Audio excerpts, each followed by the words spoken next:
ഇപ്പോൾ മൂവിയില്ലേ വയനാട് പറയുന്ന ആ ഒരു ഷോർട്ട് ഫിലിമിൻ്റെ പോസ്റ്ററൊക്കെ ഞാൻ കണ്ടപ്പോൾ ഭയങ്കര കുറച്ച് ആ ഒരു എസ്തറ്റിക് വായി അല്ലെങ്കിൽ മിത്ത് റിലേറ്റഡ് അങ്ങനെ ഒരു സ്റ്റോറിയാണ് തോന്നുന്നു. അതൊരു മിത്ത് സബ്ജക്റ്റാണ്, ഓൾസോ അത് ത്രില്ലർ സബ്ജക്റ്റാണ്.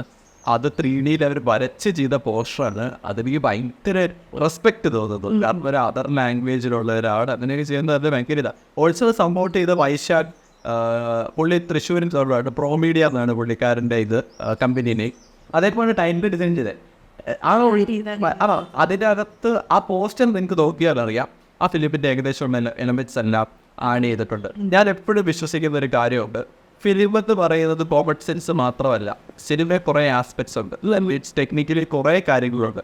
അതെപ്പോൾ അതൊന്നും പ്രായത്തിൽ ഡിപ്പെൻഡ് ചെയ്തല്ല, നമുക്ക് എങ്ങനെ എക്സ്പീരിയൻസ് ആവാം. ദാറ്റ് മീൻസ് ഒന്ന് അസിസ്റ്റൻ്റ് ആയിട്ട് എക്സ്പീരിയൻസ് ആവാം, അല്ലെ സിനിമ ചെയ്ത് പൊട്ടി എക്സ്പീരിയൻസ് ആവാം, അല്ലെ സിനിമ ചെയ്യാത്ത ഇപ്പോൾ യൂട്യൂബിൽ പോലെ സിനിമയൊക്കെ ചെയ്യാമെന്ന് പറഞ്ഞ ട്യൂട്ടോറിയൽസ് ആളുകളുണ്ട്, അത് കണ്ടും ചെയ്യാം. ഇതിലെല്ലാം ഒരു കോമൺ ഫാക്ടർ ഉള്ളതെന്ന് വെച്ചാൽ സിനിമ എന്ത് കമ്മ്യൂണിക്കേറ്റ് ചെയ്യാൻ ഉദ്ദേശിക്കുന്നോ അത് ജനങ്ങളായിട്ട് കമ്മ്യൂണിക്കേറ്റ് ആവണം. അവിടെയാണ് ആ സിനിമയുടെ ഒരു ഇമോഷണൽ അല്ല, ആ സിനിമയുടെ ഒരു വലിയ ഹിറ്റ് ഞാൻ വിചാരിക്കുന്നു. കാരണം സംവിധായകൻ അല്ലെങ്കിൽ അതിൻ്റെ നറേറ്റർ കണ്ട ഫുൾ വിഷൻ സിനിമയായിട്ട് ഏത് സിനിമ വന്നാലും, നല്ല സിനിമകളാണെങ്കിൽ അല്ലെങ്കിൽ നല്ല ഷോർട്ട് ഫിലിംസ് ആണെങ്കിൽ, നല്ല വെബ് സീരീസ് ആണെങ്കിൽ തീർച്ചയായും ആളുകൾ മനസ്സിലാകും, ആളുകൾക്ക് ഇഷ്ടപ്പെടും. മനസ്സിലായാൽ ആളുകൾ ഇഷ്ടപ്പെടും. പക്ഷെ മനസ്സിലാകാതെ വരുമ്പോഴാണ് എവിടെയൊക്കെ പതറിപ്പോയ പോലെ തോന്നി അതിൽ നിന്ന് വേണോ എങ്ങനെ ചിന്തിക്കുന്നത്. ഇപ്പം ഈ ബരാക്കി ചെയ്യുന്നതിന് മുമ്പ് ഞാനൊരു സബ്ജക്റ്റ് എഴുതിയിരുന്നു. അതിന് ടൈറ്റിൽ ഞാൻ റിവീൽ ചെയ്തില്ല. ആ ഒരു സബ്ജക്റ്റിന് വേണ്ടി ഞങ്ങൾ കുറച്ച് പ്രൊഡ്യൂസേഴ്സിനെ അപ്രോച്ച് ചെയ്താണ്. അപ്പോഴത്തെ ഞങ്ങൾ ഏറ്റുവാങ്ങിയ ഒരു വലിയ ഒരു പ്രശ്നമായിരുന്നു, ഇവർക്ക് പലർക്കും എന്താണ് ടെക്നിക്കൽ സൈഡ് ഓഫ് ഫിലിം ഒരു പ്രൊഡ്യൂസറിന് അറിയിച്ച. ഇപ്പോൾ നമ്മൾ ചിന്തിക്കുമ്പോൾ നമ്മൾ വിചാരിക്കുന്നത് പ്രൊഡ്യൂസേഴ്സിന് അത് അറിയണ്ട, ശരി, അപ്പോൾ കാശ് ഇൻവെസ്റ്റ് ചെയ്യുന്നത്. പക്ഷേ ക്രിയേറ്റിവിറ്റിക്ക് ഒരു കുറച്ചെങ്കിലും ഒരു റെസ്പെക്റ്റ് കൊടുത്ത് നടത്തി സിനിമ ചെയ്യണമെന്ന് എനിക്ക് ഭയങ്കര ആഗ്രഹമാണ്.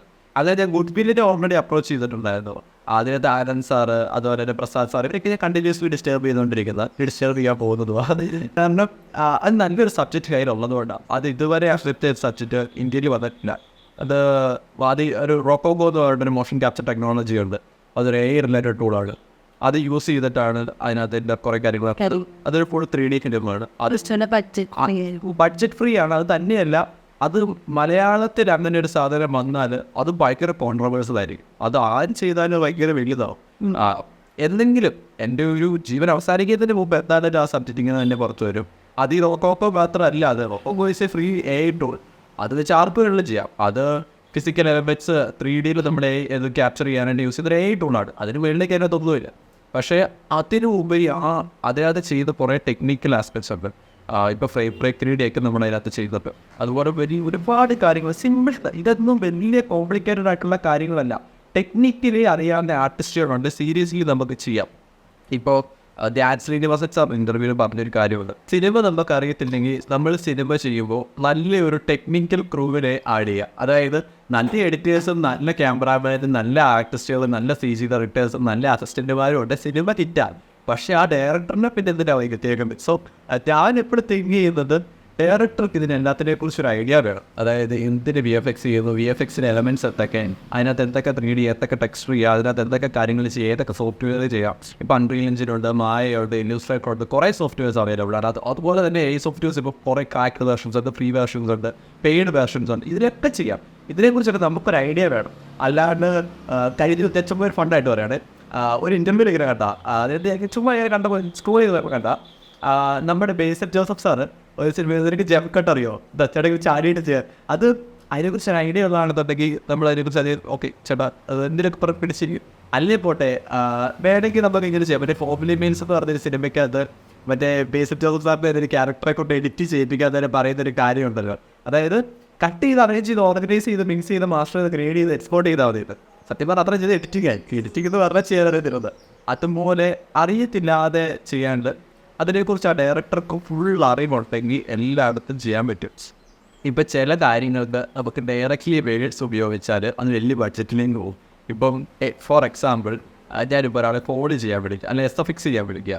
അവരോട് ഞാൻ ഫോളി SFX എന്നൊക്കെ പറഞ്ഞ് വലിയ ബ്രില്യൻ വേർഡ്സ് ഒക്കെ ഇടുമ്പോൾ അല്ല ബിഗിനേഴ്സ് ആയിരിക്കും അവർ. അപ്പോൾ അവർ വിചാരിക്കുന്നില്ല, അവർ പറയുന്നത് എന്താണെന്ന് വെച്ചിട്ടുണ്ടെങ്കിൽ ഒരു അത്യാവശ്യം ടെക്നിക്കലി അറിയാം. അപ്പോൾ ഒരു പെർ സെക്കൻഡ് ഇത്ര വെച്ച് മേടിക്കാം, അല്ലെങ്കിൽ ഒരു ഫുൾ പ്രൊജക്റ്റ് ഇത്രയൊക്കെ പറയും. പക്ഷേ നമ്മൾ ഇതിനകത്ത് നിന്നോട്ട് തന്നെ അവരോട് ഇന്ന സൗണ്ട്സ് ആഡ് ചെയ്യുക അല്ലെങ്കിൽ ഇങ്ങനെ ചെയ്യാമോ ആ വർക്കിൻ്റെ കൂടെ ഇരുന്ന് ചെയ്യുകയാണെങ്കിൽ സെയിം നമ്മൾ മനസ്സിൽ വിചാരിച്ച ഔട്ട്പുട്ട് നമ്മളെ കൊണ്ട് ചെറിയ റിസോൾട്ട് ചെയ്തെടുക്കാൻ പറ്റും.